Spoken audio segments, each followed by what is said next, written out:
കൂടിയിട്ട് അർജന്റീനന്റെ മുന്നിൽ ഒരിക്കലും കാനഡക്ക് പിടിച്ചു നിൽക്കാൻ കഴിയൂല എന്നാണ് എനിക്ക് എന്റെ പ്രതീക്ഷ. കാരണം ശക്തമായ ഒരു ടീം തന്നെയാണ് അർജന്റീന. ഏത് പ്രതിസന്ധി ഘട്ടത്തിലും അർജന്റീന മുന്നോട്ട് കൊണ്ടുപോകാൻ കഴിവുള്ള ഒരു കോച്ചാണ് ലയണൽ സ്കലോണി.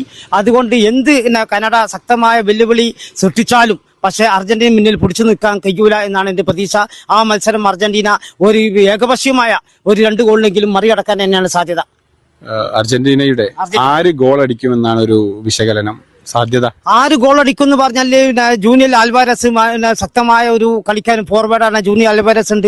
പിന്നെ ലൗത്താറ മാർട്ടിനസ് കഴിഞ്ഞ വേൾഡ് കപ്പിലൊക്കെ മങ്ങിയിട്ടാണ് ഈ പ്രാവശ്യം ഫോമിലേക്ക് എത്തുന്നതാണ് പ്രതീക്ഷ. പിന്നെ അവിടെ ലോസൽസോ മദിനിര കഴിഞ്ഞ വേൾഡ് കപ്പിൽ നഷ്ടപ്പെട്ട കളിക്കാരൻ ലോസൽസോ പരിക്കിൽ നിന്ന്. അപ്പൊ ആ തിരിച്ചു വന്നത് കൊണ്ടിട്ട് മദിനിര ശക്തി പ്രാപിക്കും. ലോസൽസോട് വന്നാൽ അവിടെ എൻസോ ഫെർണാണ്ടസും മക്കാലിസ്റ്ററും ഒക്കെ ഉണ്ട്, ഡീപോള്. അപ്പൊ അതുകൊണ്ട് ഏത് സമയത്ത് ഏഞ്ചൽ ഡി മരിയ ഫസ്റ്റ് ഹാഫിൽ വരികയാണെങ്കിൽ ഒരു പക്ഷേ പിന്നെ കാനഡന്റെ